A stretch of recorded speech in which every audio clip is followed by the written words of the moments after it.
call out Claressa Shields. I don't think that's a fight that's ever going to happen. It's just a whole bunch of talk. Yeah. Natasha Jonas versus Mikaela Mayer. Mikaela, nice to meet you. Back in the UK again. What is it that keeps bringing you back here? Because it's definitely not the weather. I don't know. I think it's more of a strategic business move on my team's part. I think that it's no secret that a lot of my big future opponents are from this side of the pond, and so it's only made sense to get out here and build my fan base. And good thing that I have, because now I'm walking into Natasha Jonas's hometown and her country and fighting for her belt. So I'm glad I built somewhat of a name over here already. You mentioned there you're in Natasha's backyard now. The Scousers are known for being pretty friendly, pretty welcoming, but I can't imagine that's going to be the case on Saturday night for your perspective. How do you prepare for that? Because I would say this is going to be probably one of the most hostile crowds you've faced in your career, so how do you mentally get yourself in the zone for that? You just totally are they nice or are they hostile? They're welcoming in general, but I don't think when you're fighting one of them. Natasha's a pretty popular girl. I've heard. I know they go hard for their people. Tasha's their girl, so I don't expect to be the crowd favorite. That's okay. I'll take whatever they throw at me. All that matters is what happens when that bell rings.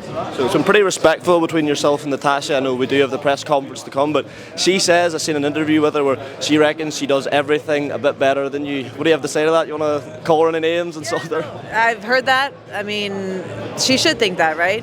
What is she going to say? She thinks I do everything better than her. If that was the case, she probably wouldn't have taken the fight. But she should think that about herself. I believe the same thing. That's what makes this fight so great. On paper, it's a very, very close fight. And that's the type of fight that boxing fans want to see. So that's important to me as well. You know, we'll see who's the truth on Saturday. So it's your first fight up at welterweight. So we're a couple of days out now. What difference do you notice at this stage on fight week compared when you were fighting down at 130, for example? Okay, so fight week, by the time fight week came along, I had already adapted to that weight, right? I was already really, really thin. You know, I'd been on a calorie deficit for the whole camp, 10 weeks. So it really wasn't fight week that was hard for me. It was the whole camp that was really hard. But I really can't imagine, I can't believe, I was just thinking about this last night, looking in the mirror, I was like, I can't believe I was 20 pounds lighter at this point a year ago, because I still feel skinny. So I feel so much better. Definitely a more comfortable weight for me. It's healthier for me. With the experience I have, I don't need to be dieting down and cutting all that weight. I did that because I was a champion. I had to. That's where my opportunity was. But time to move on, and I think you're going to see a better version of me. And how's it been finding sparring since moving up in weight? Because it's no secret that as you move up the weights in women's boxing, the talent pool gets that bit thinner. Have you been able to find, plenty of good quality girls to sort of replicate the quality of fighter that Tasha obviously is? Yeah, I did. I found some good sparring for this fight. Obviously, I had to bring in some lefties. That was the main thing. But I'm always sparring people that are a little heavier. I don't think that was the biggest adjustment for me. I've always, I have guys rotating in as well as women, all different sizes. The most important thing this time was getting a person, guy or girl, that was a lefty and had a strong backhand, like Tasha.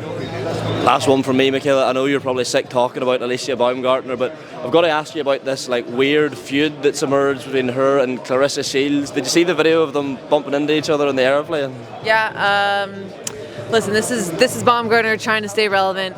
What better way than to call out Claressa Shields?